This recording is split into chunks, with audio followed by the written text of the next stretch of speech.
Hello, this is Mr. Buffington. Today we are talking about medical school admission. Why would a math teacher talk about that?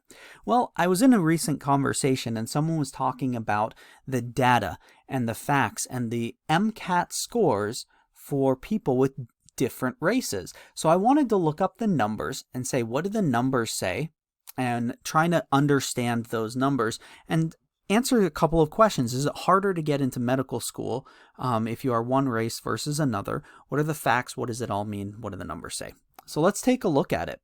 First off, we're going to talk about admission rates as a percentage and as numbers. Then we're going to talk about averages of the MCAT score and admission, and also some of the things we don't know, what data is not available, and some of the things we do know. First off, let's talk about acceptance rates as a percentage. If you look at an acceptance rate as a percentage, you might say, wow, Asian, there's 43%, African American 40%, Latina is 46%, and white is 43%. Well, it clearly looks like this system's rigged. Like there are some groups that are not getting in at the same rate as other groups. And while that may be accurate data, it also paints kind of a strange picture. So I wanted to dig deeper and look at the actual numbers. When you look at the actual numbers of people that are applying versus getting in, so you see the first number is the accepted student number, and then the final number is the total applicants. You see that what happens here when you have really small numbers compared to really large numbers, like the number of African Americans applying to get in versus Asian populations or white populations. So those numbers mean that each African American person represents a larger percentage overall. So if like 3 or 4 African Americans didn't get in, that might change the percentage a lot more than if 3 or 4 white or Asian Americans didn't get in. So just to know that when you're looking at percentages, you're looking at large averages. So keep that in mind. And when you break this down and actually get a full average, what happens is it tends to kind of even out. So the overall average was actually right around a 44%, matriculated to a 42. And if you look at that, the numbers within each group are actually pretty close to that. There's no huge discrepancy that would give you an alarm bell of saying, like, this is definitely rigged against or for any certain group. A possible conclusion at this point might be that those numbers are pretty close. And I am not applying to get into medical school, and I just wanted to kind of put that out there that these numbers are pretty close. Might we have room for improvement? Certainly, that's an argument to be made, but I'm just looking at the numbers and kind of what they mean percentage-wise. Now, having the same background as I did 2 seconds ago, I'm going to look at the MCAT averages and, of course, tear those apart as well. So the MCAT average score of people who were admitted into medical school seems to be pretty different for each group here. You've got a bit of a variance, right, with Asians at 513, African Americans at 505, white Americans at 512, Latino Americans 506. So you've got these scores that look like they have quite a bit of variance for Asian and white Americans having a harder time getting into school. And so I wanted to talk a little bit about this. Is this something to be outraged by? Does this mean that it's harder for white people to get into medical school? So let's dig a little bit deeper and talk about what average means. And I think this will make a little bit more sense. I'm going to throw up a couple of graphs here. And please don't be offended by these graphs because they're meant to show, first off, what average is not. This is what average is not. The averages are not like this. They're not clustered together, right? Where every Asian person's scoring up there and every African American's way down. Like, that's not the way averages work. Averages are also not like this, all right?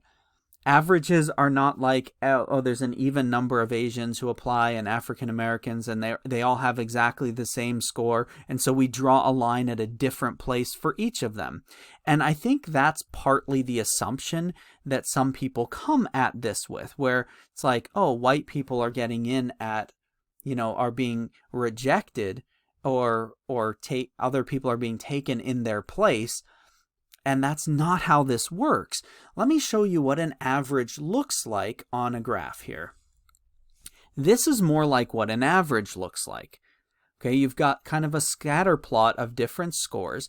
I made 528 the top because 528 is the highest score you can get on the MCAT, and put down some dots that made the average right around those points where they were on the MCAT, right?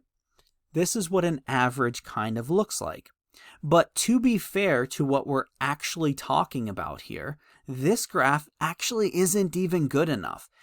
We're going to go to a graph that's a little bit more accurate. It goes from 528 to 472. That's the range of scores in the MCAT, including all of the scores.